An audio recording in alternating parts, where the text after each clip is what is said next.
Hey guys, tonight we begin in Babylon, the city that invented extra. Forget the dusty textbook version of priests mumbling prayers. We're talking temples filled with perfumes, silk, and women who could make or break a man faster than a bad batch of wine. The temple baddies weren't just draped in jewels, they were draped in power. They were sacred, they were scandalous, and depending on who you asked, they were either blessed by the gods or one cocktail away from bringing the whole city down. See, Babylon sold the dream. Incense smoke, golden ziggurats, music echoing through marble halls. But behind the coal eyeliner and the velvet smiles, temple life was less divine calling and more corporate ladder, with knives. Being a temple girl could mean climbing higher than the king's own cupbearer, or dying young with your erased like a bad debt. Glamorous? Sure. Dangerous? Absolutely. And scandal? Oh honey, Babylon wrote the manual. I'm your tipsy historian, so pour yourself something worthy of a temple toast. Wine, beer, or whatever your household god approves of at this hour. If you're already in, hit like and subscribe, but only if you actually enjoy hanging out in the darker corners of history. And while you're at it, tell me in the comments where you're tuning in from and what time it is. Who knows? Maybe you're watching this in broad daylight, or maybe you're curled up at midnight, already feeling like a Babylonian baddie yourself. Before we zoom in on the lives of the temple baddies themselves, we've got to look at the stage they performed on, the ziggurats. These towering stacks of mud brick weren't just spiritual high-rises, they were the beating hearts of Babylon, where politics, worship, money and scandal all mixed together. To understand the women who lived and worked inside, you first have to understand the power structures that made their every move both sacred and dangerous. Ziggurats weren't just religious showpieces, they were the skyscrapers of ancient Babylon, part temple, part bank, part warehouse, part executive suite. Climb one in your imagination and you're not just closer to the gods, you're stepping into the city's power center.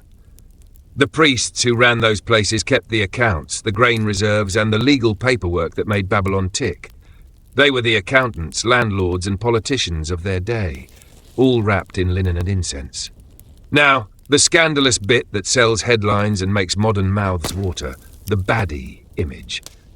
Classical writers from Greece and later tell tales of sacred prostitution in Mesopotamian temples, priestesses supposedly available to worshippers as part of ritual rites.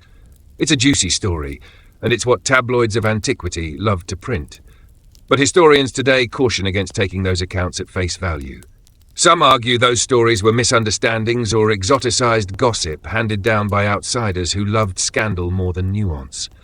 Others suggest certain rituals could be interpreted in erotic terms by foreign observers. The bottom line, whether those women were temple baddies in the full-on Instagram sense, or whether they performed complex, symbolic roles misread by scandal-hungry travelers, is messy and debated. Either way, the image stuck, and Babylon loved a good spectacle. So let's talk about what actually made someone a temple baddie in Babylon. First off, this wasn't a gig you applied for with a resume and a headshot. You didn't just stroll up to a ziggurat and say, "Hey, I look good in eyeliner, where do I sign?" No, temple women were usually tied to service through family vows, social obligations, or dedication to the gods. Some were born into it, some were given as offerings by their families, and some found their way in through circumstance that didn't exactly involve free will. Once you were bound to the temple, your life was shaped by it, for better or worse. And those roles were wildly varied.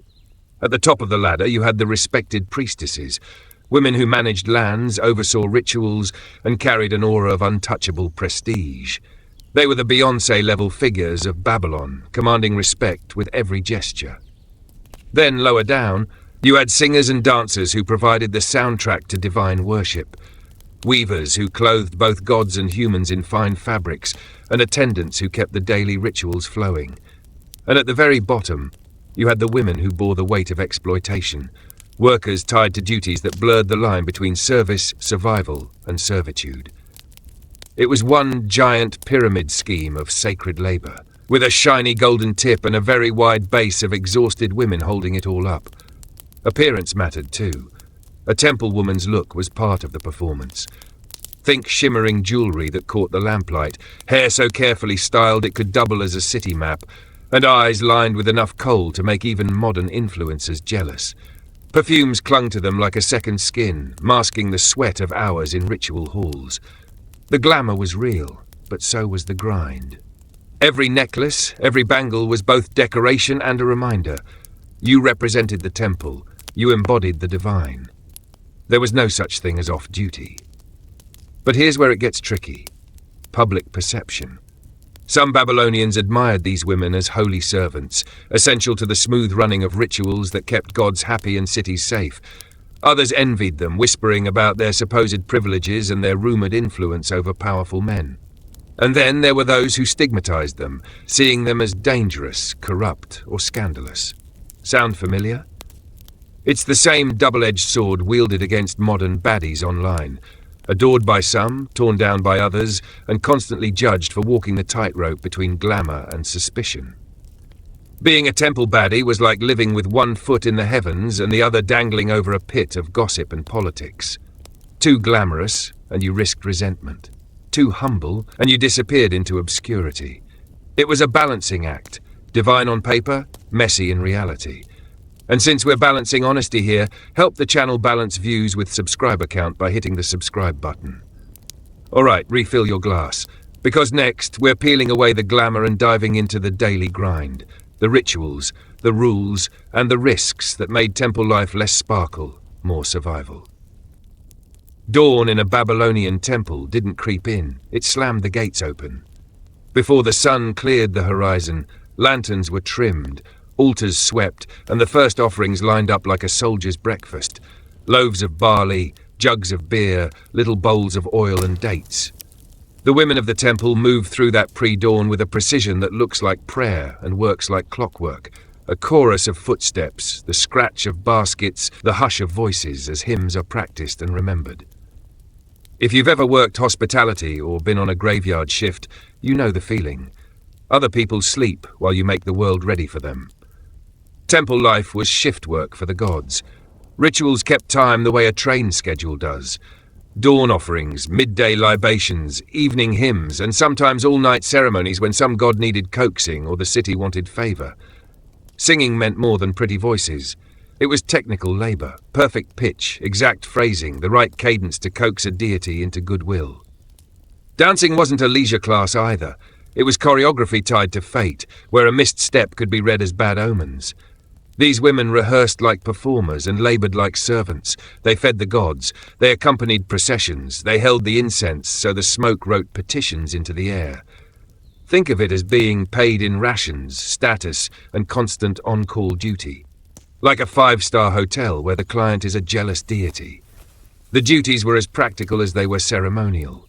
Someone had to prepare the food offerings, grind grain, bake small loaves, brew ceremonial beer, and do it on a schedule that left no room for a bad batch. Sacred objects needed constant care. Metalwork polished, statuettes anointed, garments mended and replaced, so the god always looked respectable. Weaving the temple cloths was a full-time craft, and the scribes who copied ritual texts hunched for hours making sure the words were correct. One slip could change a rite's meaning. Temple women juggled artisan labour and performance, and their day could be a rapid switchboard between devotional duty and brutal housekeeping. But glamour has its small print. The schedules were exhausting and the autonomy small. You woke for the gods, but you rarely slept for yourself.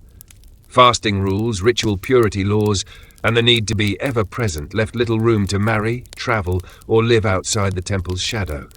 Break a vow, fail a rite, or offend a powerful patron, and the penalties could be public humiliation, fines, or expulsion from the temple community, which, in a world tied to temple economy, could mean poverty or worse.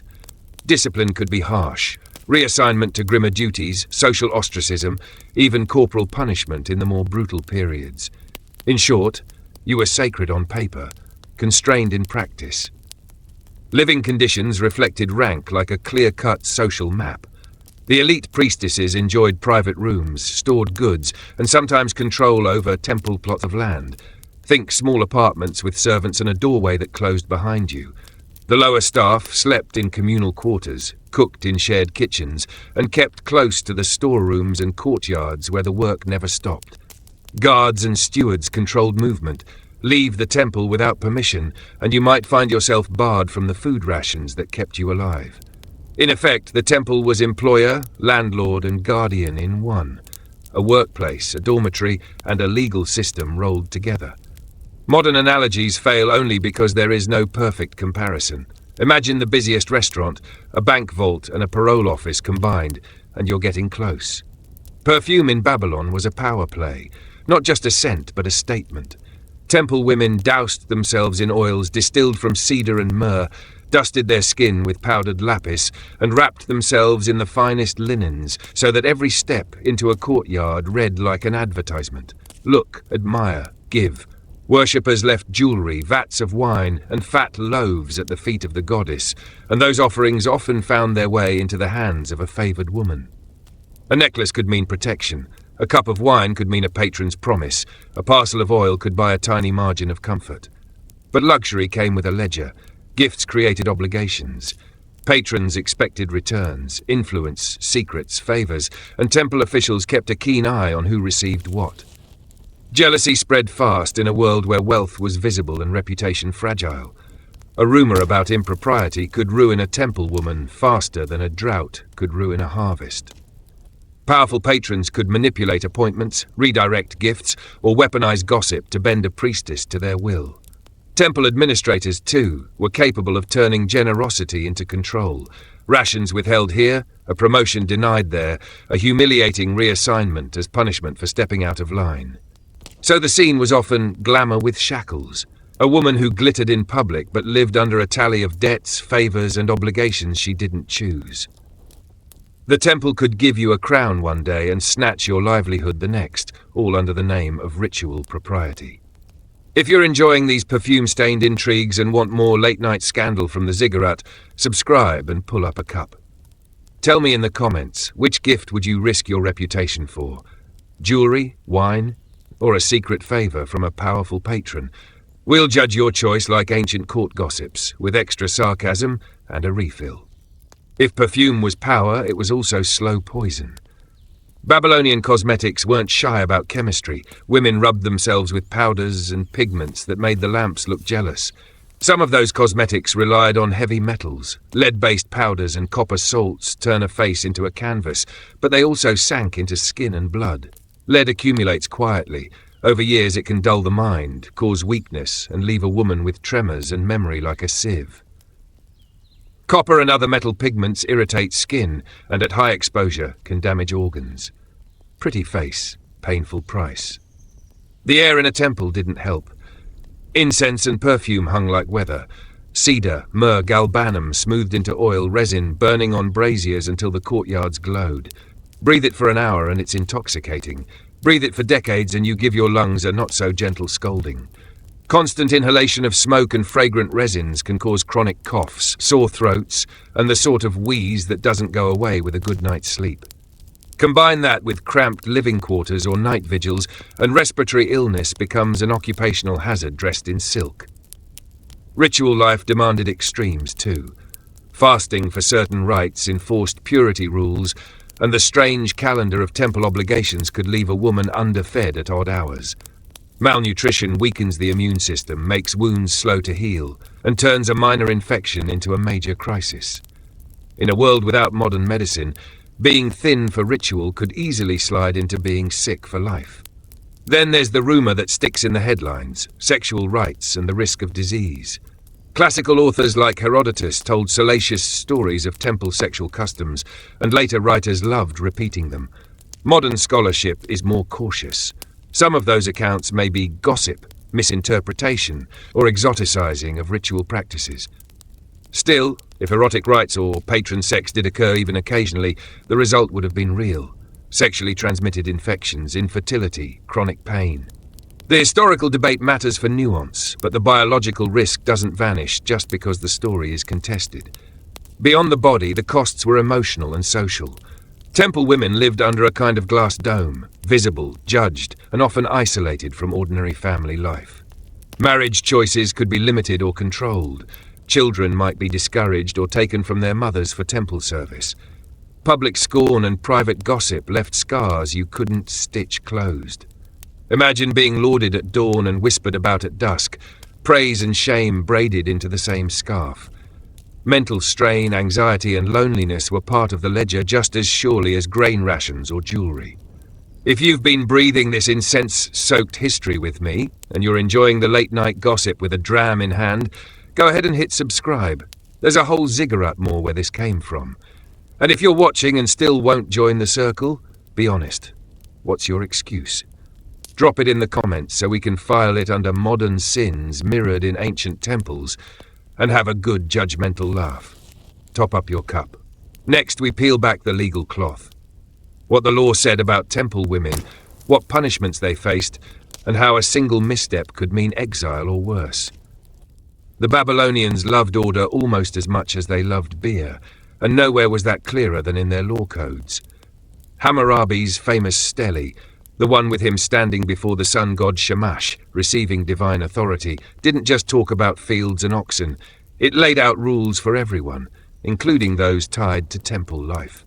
Temple women weren't free-floating. Their contracts, inheritances, even their vows were inked into clay. A woman dedicated to temple service couldn't simply walk out and remarry without consequence. Land or property she controlled often defaulted back to the temple, and the fine print of her life was written in a language as binding as stone. The elite priestesses, though, had a buffer. They could own property in their own right, manage estates, even act as landlords. A high-ranking priestess might stand in court with legal clout that rivaled a nobleman's, shielded by contracts and family alliances. They were protected, not untouchable, but close. Their robes and titles were like armor in a world where everyone else had to settle for sandals. The lower temple servants, a different story. They were bound by vows, but without the safety net of wealth or status. If they broke rules, if they fled their duties, if they violated purity laws, if they stepped out of line with a patron, punishment could be brutal. Flogging wasn't unusual. Public humiliation was effective. And exile from the temple community could be a death sentence in itself. Cast out, you lost access to rations, housing, and the legitimacy that temple service gave you. You weren't just unemployed. You were untethered in a society where every tether meant survival. So the temple system functioned like a pyramid of privilege. At the top, elite women wielded influence. At the bottom, the expendable carried the weight and paid the price. For all the incense and music, the law made sure no one forgot who held the whip hand. Babylon didn't rely on faith alone to keep its temples running. It relied on a cocktail of law, fear, and punishment polished into ritual. All right, refill your cup. Because next we're stepping out of the courtroom and into the double standards in Babylon. Here's the paradox that made temple life in Babylon both dazzling and dangerous. Men could flaunt their connection to the temple, while women paid for it with their reputations. Picture an elite Babylonian noble, strolling through the temple courtyard, proudly handing over a jug of wine to the gods, and maybe slipping a gift to a favored temple singer. That same man could brag about his piety, his generosity, even his connections to temple staff over dinner later that evening. It polished his image. It made him look righteous, sophisticated, even fashionable. Now flip the perspective. The women on the receiving end of those gifts, the very women who dressed the gods, sang the hymns, and carried the incense, they didn't get the luxury of bragging. They carried stigma. To some, they were holy vessels, indispensable to the city's spiritual health. To others, they were tainted, objects of gossip, whispered about behind clay tablets and courtyard walls. One day sacred, the next shameful. That's the tightrope temple women walked. And the contradictions didn't stop there. These women were essential. They performed the rituals that ensured the gods stayed pleased, which in turn kept crops growing and cities safe. Their bodies were literally seen as channels for divine energy. Yet, when the incense cleared, they could be treated as disposable, replaceable. A new singer, a younger attendant, another girl in kohl-lined eyes and perfumed robes could take your place. You were revered when convenient, discarded when not. Sound familiar? Society still does this today. Celebrate women when they're glamorous, desirable, or entertaining, then shame them the moment they step outside those roles. It's the ancient version of the modern double bind, admired on stage, condemned off it. The temple baddies of Babylon were influencers without hashtags, living under the oldest version of comment section cruelty. And let's be honest, we humans haven't evolved all that much in how we police glamour and respectability. And if you're nodding along, enjoying the drama of these double standards, and still not subscribed, that's like sneaking into the temple feast, stuffing yourself on dates and beer, and then leaving the mess for everyone else. At least own up to it in the comments so we can all point and laugh like the petty gods we are. Now take a sip, because the story doesn't stop here. The temple ran like a factory no one wanted to name as such. Behind the perfume and the processions were looms clacking, vats bubbling, and fields tilled to feed both gods and people. And it was the temple women who kept all of that moving. They wove the cloth that dressed the statues, brewed the beer that lubricated ritual toasts, ground the grain, and laboured in the temple's fields along the Euphrates. That labour wasn't ornamental, it was economic. Every incense offering and every donated necklace fed a system that turned devotion into storehouses of wealth. Look at the clay tablets. Temple accountants were thorough. Rations recorded in neat columns, so many measures of grain, a certain quantity of oil, a jar or two of beer. Those entries weren't charity, they were payroll. The temple paid in staples because food was fungible and loyalty was brittle.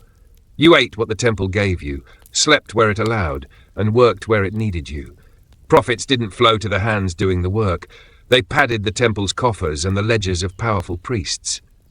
The glittering gift at the altar often wound up as state grain stored in the ziggurat's cellars, not in a woman's chest of personal treasure. Because the temple was also a creditor, people turned to it in hard times, and sometimes the temple turned back. Debt could mean dedication. A family short of grain might dedicate a daughter to temple service in lieu of repayment, or a debtor might pledge labour until the account balanced. That's how obligation hardened into bondage. The temple was employer, landlord and warden all at once.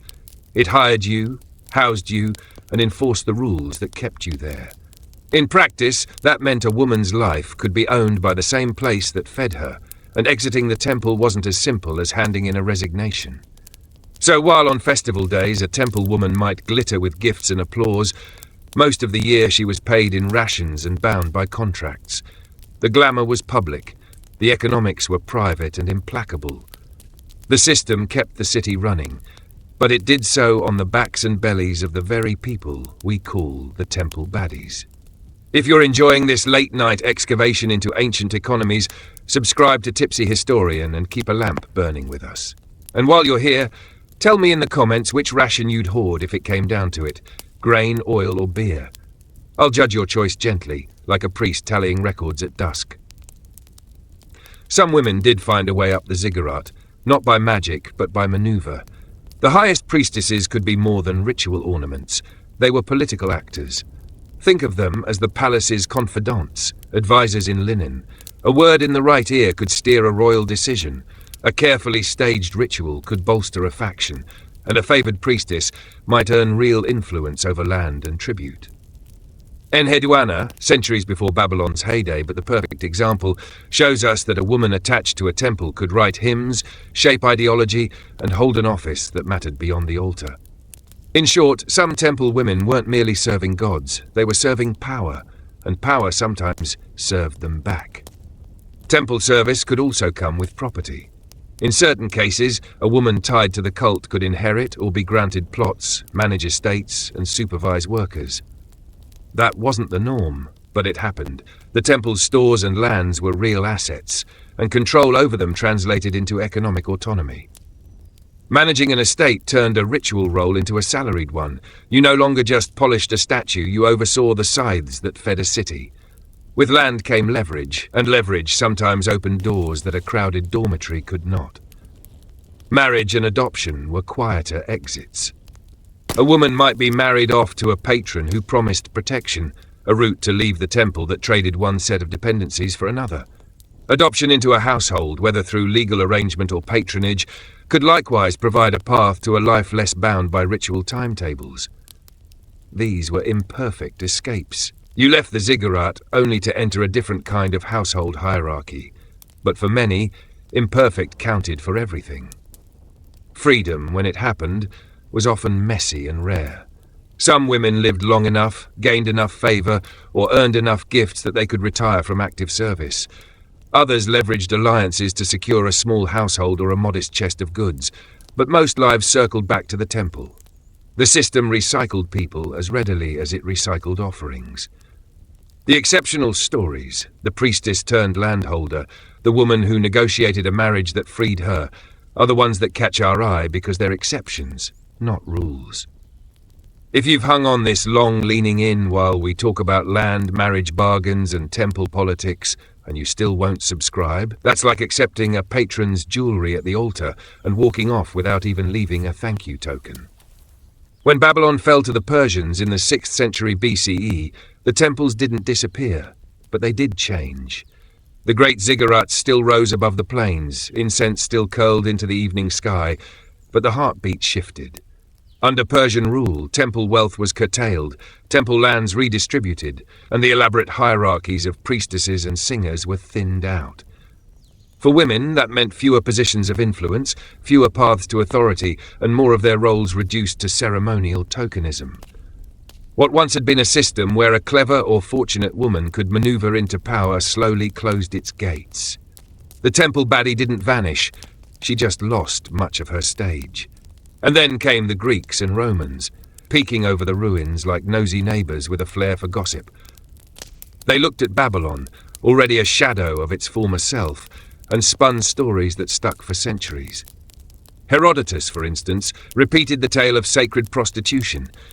Every woman in Babylon supposedly required to sit in the temple of Ishtar and offer herself once in her life to a stranger. A salacious story, perfect for shocking polite Greek society, and one that has echoed through history books ever since. Never mind that modern scholars doubt its literal truth.